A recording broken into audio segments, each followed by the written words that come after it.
చాలామంది అడుగుతున్నారు, ఆ విషయమై చెప్తున్నాం, తెలియజేస్తున్నాం.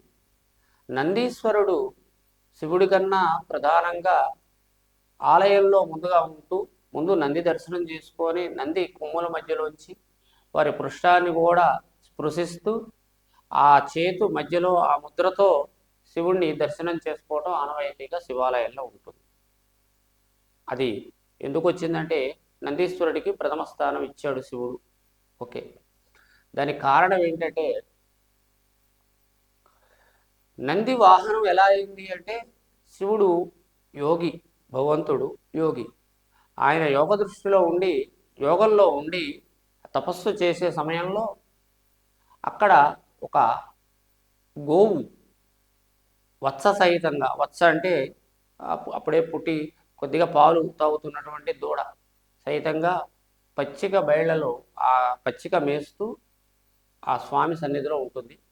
ఈ పాలు తాగే క్రమంలో ఆ యొక్క వత్స గో దూడ యొక్క ఎంగిలి స్వామివారి మీద పడి వారికి యోగభంగం అవుతుంది.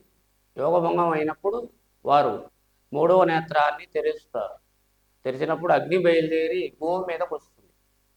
ఆ గోవుని సంహరించాలన్న ఉద్దేశంతో వారు చేయటం వల్ల గోవు సకల దేవతలు నాలోనే ఉన్నారు, అటువంటి నా మీదకే అగ్నిని ప్రయోగిస్తే ఎలా, కాకపోతే నువ్వు పరమశివుడు కాబట్టి నీ మీద వచ్చినటువంటి నీ నుంచి వచ్చినటువంటి ఆ అగ్నిని నేను గౌరవించాలి కాబట్టి తెల్లగా ఉన్న నేను నా ఒంటి మీద ఉన్న వర్ణాలని మార్చుకొని కపిల గోవుగా అవతరిస్తాను అని ఆ అగ్నిని స్వీకరించి కపిల గోవుగా మారుతుంది.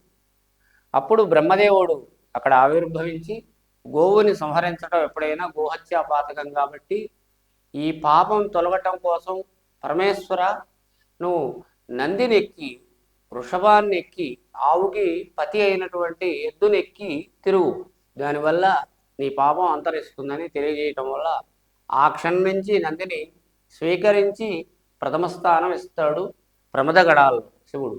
కాబట్టి అటువంటి నందీశ్వరుని ఆరాధించిన శివుణ్ణి కూడా ఆరాధించినట్టే అవుతుంది. సోంభూయాలు.